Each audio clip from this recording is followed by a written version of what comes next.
Sucede, es un paciente que tiene unas condiciones adicionales que por estas consideré de interés, sobre todo para los neurólogos, pues traerlo hoy para compartirlo con ustedes. Es un masculino de 33 años de edad, sin antecedentes mórbidos conocidos, quien consultó desde la emergencia de medicina interna del Hospital Salvador de Gautier, donde estamos, por una pérdida súbita binocular e indolora de la agudeza por alrededor de 15 minutos, luego de lo cual pierde el conocimiento por un periodo indeterminado. Cabe destacar que la conducta del paciente mientras conversaba con nosotros era totalmente errática.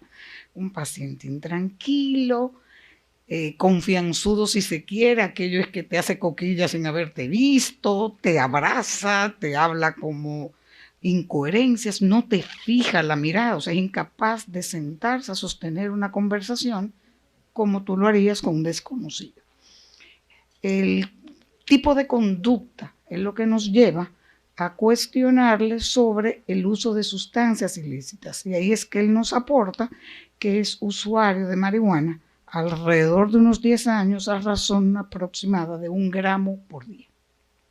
Tiene un examen oftalmológico esencialmente normal, 20/20 de agudeza visual, un segmento anterior sin hallazgo particular, un fondo de ojo normal, una presión intraocular dentro de parámetros normales, así como la visión de colores. La pupila, pese a ser usuario de marihuana de tanto tiempo, también con diámetros, luz, penumbra y reflejos normales, de donde el único hallazgo oftalmológico era una limitación en la mirada hacia arriba y hacia abajo, o sea, una parálisis conjugada de la mirada vertical. Dados los hallazgos, se le prescribe una resonancia magnética contrastada, interconsulta con el departamento de psiquiatría, porque ciertamente su conducta era bastante interesante, amén del antecedente de las drogas utilizadas. Interconsulta con el departamento de cardiología, porque él nos aportó unos estudios que muestro ahora, así como por neurología.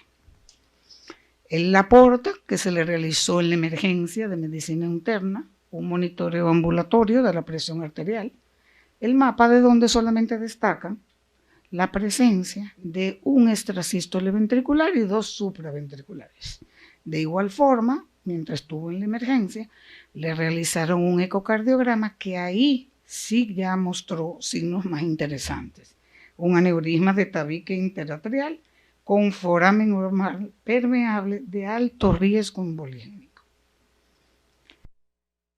Aquí tenemos las neuroimágenes, ciertamente no voy a abundar porque si están los expertos para qué embarcarnos en lo que no manejamos de manera cotidiana, pero sí se puede evidenciar tanto en T1 como en T2 lo que es el infarto talámico que da como título a esta presentación. Una vez obtenido un infarto talámico, más los antecedentes de marihuana, más el foramen oval permeable, pues nos dedicamos a buscar diagnósticos de exclusión.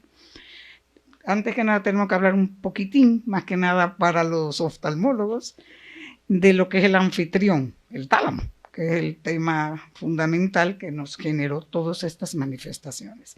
Es una estructura par, está localizado a ambos lados del tercer ventrículo, regula los sentidos excepto el olfato, regula el sueño, el ciclo vigilia-sueño, la atención, la conciencia, las emociones, tiene centro de relevo de las vías sensitivas y sensoriales que nacen en la médula espinal, tronco encefálico e hipotálamo, junto con el hipotálamo, forma parte de lo que es el diencéfalo, recordando para oftalmología que tanto la retina como el nervio óptico, pues al estar adheridos al diencéfalo, pues por eso se corresponden como parte del sistema nervioso central. Recibe su mayor irrigación en la arteria cerebral posterior, así como de la comunicante posterior. Es por esto que nos vimos en la obligación de descartar un síndrome de Dejerine-Roussy, porque en el 1906 se describieron infartos talámicos, pero a diferencia de nuestro caso, estos cursan con dolor o más bien hiperalgesia a la sensación de los estímulos, los reaccionan, sería quizá la palabra, pueden tener hemiparesia contralateral, alodine y lo que se conoce como la hiperpatía talámica. Este síndrome, yo soy fanática de destacar a los maestros que nos han permitido conocer las cosas como las conocemos hoy. Debemos su nombre a Joseph Jules Dejerin, que es un neurólogo suizo de padres franceses, pionero en el estudio de la alexia, así como de las zonas cerebrales que manejan la lectura y que tiene varios síndromes neurológicos asociados en su haber, ¿no? Entonces tenemos el de Dejerin-Sottas, que es una degeneración hipertrófica hereditaria lentamente progresiva, el de Dejerin simple asociado a alexia, y el de Dejerin, bueno, de todo ha hecho el doctor. Su compañero de estudios, el doctor Gustave Roussy, fue un neurólogo francés con amplios estudios tanto en el sistema autonómico como del tálamo, y se asoció con un estudiante de él, Gabriel Charlotte Levy, y promovieron o definieron lo que es el síndrome de Roussy-Levy, que es una afección del sistema nervioso periférico causado por mutación de uno o dos genes de mielina, provocando una degeneración espinocerebral. Estas son las imágenes, ya el doctor Castillo se entretendrá con las mismas, pero cabe destacar que en el paciente que nos ocupa solamente tenía el infarto talámico unilateral, no tenía ninguna de las otras manifestaciones que venimos pues conversando. Los de Dejerin se pueden manejar con opiáceos, antidepresivos, gabapentina. Con la presencia de los neurocirujanos aquí se le puede realizar estimulación de la corteza motora, médula espinal, ya eso es territorio muy subespecializado. También barajamos la posibilidad de un síndrome de Percheron, que viene por la oclusión de la arteria que lleva el nombre. Fue descrito en 1973 por Gerard Percheron, pero a diferencia del paciente que nos ocupa, estas son lesiones bilaterales, porque la arteria de Percheron es una variante anatómica de la comunicante basilar, pero esta va a la parte media de ambos tálamos, así como a parte variable del mesencéfalo, y es por esto que produce las lesiones talámicas, pero de ambos lados. Cursa con una tríada clásica que nuestro paciente sí presentaba: trastorno de la conciencia, recordando que luego de perder la visión se desmayó por un tiempo indeterminado, parálisis de la mirada vertical, que realmente fue lo que motivó la interconsulta con oftalmología, y los trastornos conductivos y conductuales, que ciertamente era lo que más llamaba la atención con él. Pero dado el uso de marihuana, hasta donde tú te preguntas hasta qué tanto es un compromiso central y hasta qué tanto es un compromiso o como secuela de la adicción. Si este cursase, los Percheron, si cursasen con afectación mesencefálica, pues se acompañan de hemiplegia, ataxia, movimientos anómalos. Ciertamente es un diagnóstico difícil, pero imagenológicamente, a nivel de resonancia en T2, va a aparecer de manera característica el signo en V y se manejan con trombolíticos e integrantes plaquetarios. Finalmente, una vez después de hacer ciencia, definimos que es un infarto talámico por foramen oval permeable. Ahora bien, los forámenes ovales permeables son condiciones asintomáticas, son comunicaciones anómalas entre las aurículas que la puede presentar el 25% de la población general, pero el 60% de los pacientes que cursan con foramen oval permeable tienen la posibilidad de hacer ictus criptogénicos, y esta casuística aumenta hasta un 93% si el paciente es migrañoso.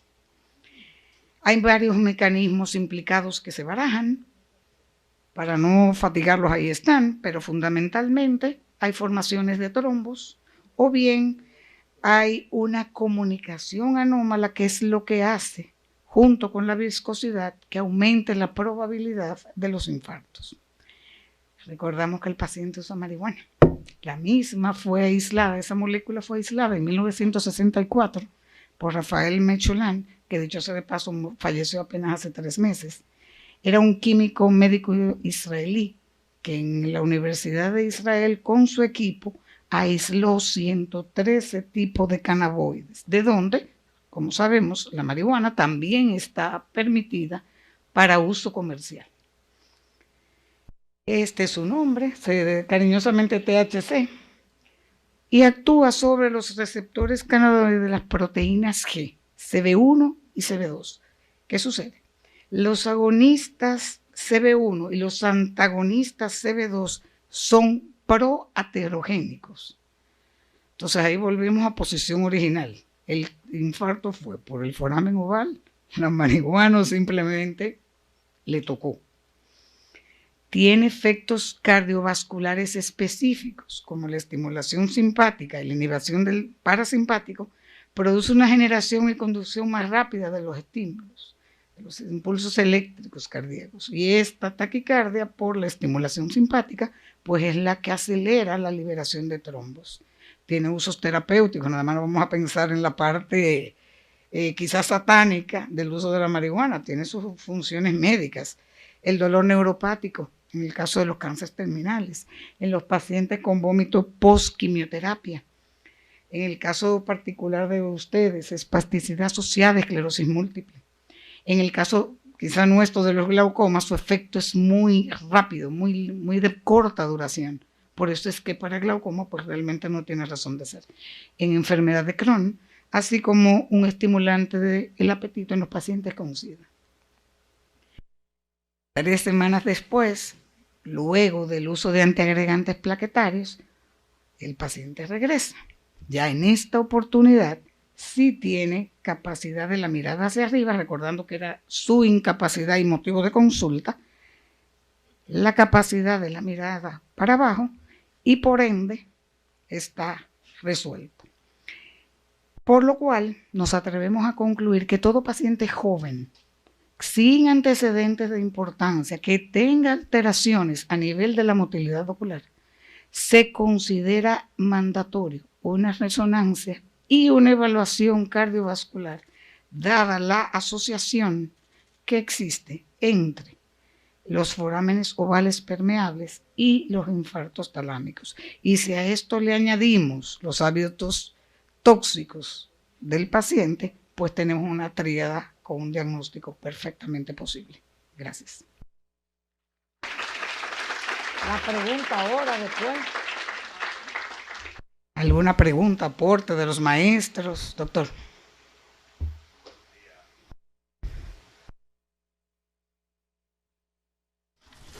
Diagnósticos diferenciales, podríamos incluir ahí lo que es la neuropatía óptica hereditaria de Lebreta, porque tiene 33 años, de 15 y 35, pérdida bilateral de forma inmediata. ¿Se puede incluir? No es factible porque la neuropatía óptica de Leber, pues de manera ligada a ADN o mitocondrial, te van destruyendo las fibras del nervio óptico y te van llevando a una ceguera. Recordemos que esto fue un episodio de pérdida visual de 15 minutos y mantuvo presión, o sea, un examen normal. Fundamentalmente, su manifestación fue la parálisis de la mirada vertical, que revirtió luego del tratamiento.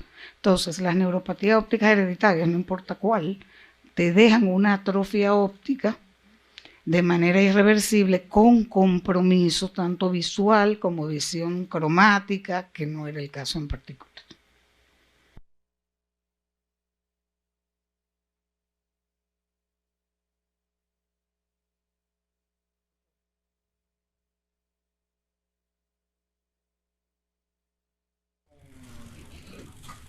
Un tumor de la pineal o una lesión de la pineal. Nosotros hemos tenido, bueno, gracias a presentar nuestro, pero nosotros hemos tenido también casos de síndrome de Parinó y del síndrome de la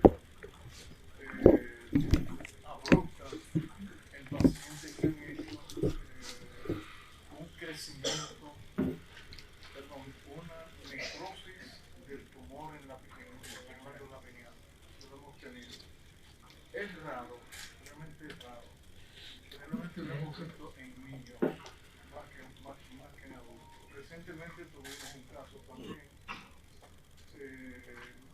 de un cavernoma situado en la glándula pineal. Sangró de repente, sangró rápidamente, tuvimos que ver la resonancia y el signo principal que tenía era el de la parálisis congónada vertical. Pero bueno, esto lo que nos indica que en neurología 2 y 2 no son 4. Realmente pueden ser varios diagnósticos. Solamente agregar eso. Como un aporte adicional a la disertación del doctor Puello, recordemos que los Parinot, a cual él describe, adicional a todo esto, pueden o normalmente cursan con lo que es el signo de Collier, que es una retracción de ambos párpados superiores de manera significativa que favorecen perfectamente la etiología del Parinot que el doctor acaba de mencionar y edificarnos.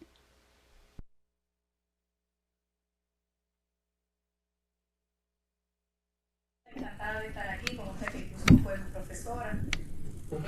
Quisiera saber... Ups, eso se da Bien, me llama la atención que la resonancia la solicite contrastada. ¿Es eso para descartar alguna otra patología oftalmológica o es pensando en el cuadro neurológico?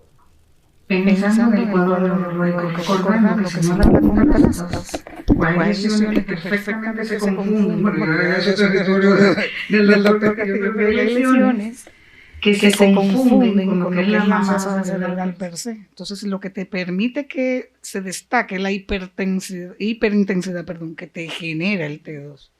Entonces, por eso generalmente uno lo busca contrastado y también estamos buscando mirada vertical, bulbo protuberancial, mesencefálico, en fin.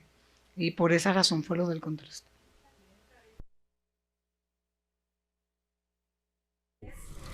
Pensando solamente en que pueda ser una isquemia, en principio pudiera ser simple. Ahora, si está pensando que hay algo tumoral o algo así, pues ahí. Miren, hay otro comentario para los estudiantes. Un paciente intensivo que haya sido operado de una lesión cerebral, el primer signo de hipertensión intracraneal no es ni el dolor de cabeza, ni es la náusea, ni es el vómito. Es la parálisis de la mirada conjugada vertical. Usted entra en intensivo y un paciente ha sido operado. A los estudiantes les decimos, lo primero que tú tienes que hacer es mire hacia arriba. Si el paciente mira hacia arriba y hay una dificultad en la mirada conjugada, es que puede haber una hidrocefalia que está ocurriendo en ese momento. ¿Dónde es que más la vemos nosotros? En los niños hidrocefálicos. El primer síntoma de que la válvula no está funcionando bien en el hidrocefálico es la parálisis conjugada vertical. Entonces eso es bueno que los estudiantes lo sepan, porque la clínica, señores, no ha desaparecido todavía. Tenemos la resonancia, tenemos todo esto, estas nuevas tecnologías. Pero el neurólogo, como el neurooftalmólogo, depende de la clínica. O sea, el interrogatorio del paciente, examinar al paciente. Ahí es que nosotros hacemos el diagnóstico preliminar. Decía un gran profesor mío en Inglaterra, él decía que si en los primeros 5 minutos de examinar a un paciente uno no se imagina lo que tiene, que deje eso. Otro dato, en base al comentario de la doctora y en medio de contraste, recordemos que es un paciente de apenas 33 años. Lo primero uno piensa es que puede haber una enfermedad desmielinizante que tiene marcada predilección por trastornos de la motilidad. Por tanto, si no le coloco el contraste, pues se me puede perfectamente pasar por debajo de la puerta.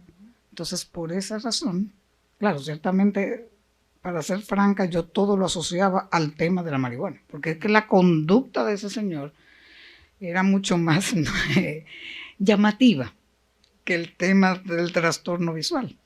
Pero realmente fue pensando más bien en desmielinizante, ni siquiera tanto tumoral, por lo súbito del cuadro y que se limitaba solamente a mirada vertical, sin otra cosa. Sí. ¿Alguien más? ¿Algún comentario, aporte, crítica? ¿Interrogantes? El doctor Libur.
Algo más como de arteria terminal. Esto es muy profundo. Imagínense un miembro para viajar a izquierda, derecha, derecha, izquierda, aorta, el sistema posterior. Igual llegar al que habría que ver quizás más marihuana, algunos elementos, puede ser pero por la ubicación, haciendo el ejercicio, como el foramen, como bien te digo, el 5%. Las personas lo pueden tener. ¿Cuántos de nosotros tienen una relación? El riesgo de stroke aumenta, migraña, anticonceptivos y eso lleva más de un mes. Uno, si tiene una mujer joven,